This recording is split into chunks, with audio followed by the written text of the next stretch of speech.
ശബരിമല സ്വർണ്ണക്കൊള്ള കേസിലെ ഏറ്റവും വലിയ അറസ്റ്റാണ് ഇന്ന് നടന്നത്. 3 കാലയളവിലായുള്ള ദേവസ്വം ബോർഡിലേക്ക് അന്വേഷണം എത്തുന്നതിന്റെ തുടക്കം കൂടിയാണ് എൻ വാസുവിന്റെ അറസ്റ്റ്. മറ്റു പ്രതികളുമായി നടത്തിയിട്ടുള്ള ഗൂഢാലോചന അടക്കമുള്ള കാര്യങ്ങളിൽ അന്വേഷണ സംഘം വാസുവിൽ നിന്ന് കൂടുതൽ വിവരങ്ങൾ തേടും. ശബരിമല സ്വർണ്ണക്കൊള്ള കേസുമായി ബന്ധപ്പെട്ട് ഏറ്റവും സുപ്രധാനമായ അറസ്റ്റാണ് ഇന്ന് നടന്നത്. അത് മുൻ ദേവസ്വം ബോർഡ് കമ്മീഷണറും ദേവസ്വം ബോർഡ് പ്രസിഡന്റുമായിരുന്ന എൻ വാസുവാണ്. എൻ വാസുവിന് ശബരിമല സ്വർണ്ണക്കൊള്ളയുമായി ബന്ധപ്പെട്ട് ഏറ്റവും പ്രധാനപ്പെട്ട സ്ഥാനമുണ്ട് എന്നാണ് അന്വേഷണ സംഘം കണ്ടെത്തിയത്.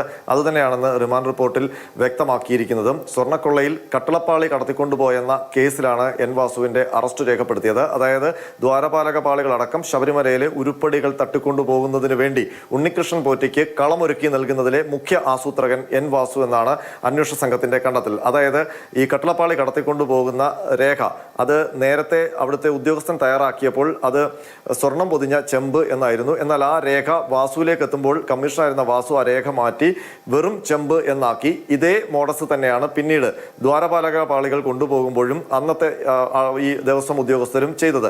അപ്പോൾ ഈ അവിടെ ഉണ്ടായിരുന്ന സ്വർണം പൊതിഞ്ഞ ചെമ്പ് അത് വെറും ചെമ്പാക്കി മാറ്റുന്ന മാന്ത്രിക വിദ്യ കണ്ടുപിടിച്ചത് വാസുവാണ് ആ രീതിയിൽ ഉണ്ണികൃഷ്ണൻ പോറ്റിക്ക് ഒത്താശ ചെയ്തു കൊടുത്തത് എന്നാണ് അന്വേഷണ സംഘത്തിന്റെ കണ്ടെത്തൽ. അതുകൊണ്ട് തന്നെ ഈ സ്വർണ്ണക്കൊള്ളയിൽ വാസുവിന്റെ പങ്ക് നിർണായകമാണെന്നാണ് അന്വേഷണ സംഘം വിലയിരുത്തുന്നത്.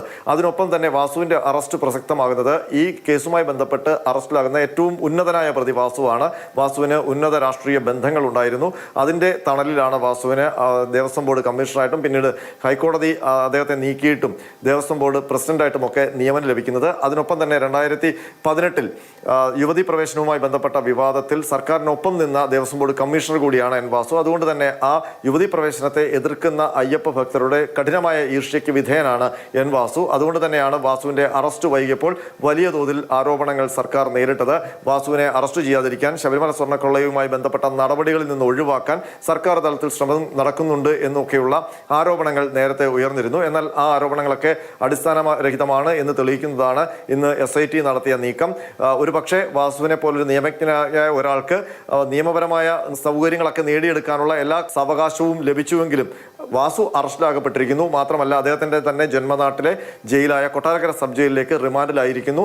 ഇനി അടുത്ത അറസ്റ്റ് മറ്റൊരു ദേവസ്വം ബോർഡ് പ്രസിഡന്റായ A. പത്മകുമാർ ആണോ എന്നുള്ള കാര്യമാണ് അറിയേണ്ടത്. ഏതായാലും ഉന്നത തലങ്ങളിലേക്ക് ശബരിമല സ്വർണ്ണക്കൊള്ളയുടെ അന്വേഷണം പോകുന്നു എന്നതിന്റെ വ്യക്തമായ സൂചനയാണ് എൻ വാസുവിന്റെ അറസ്റ്റ്.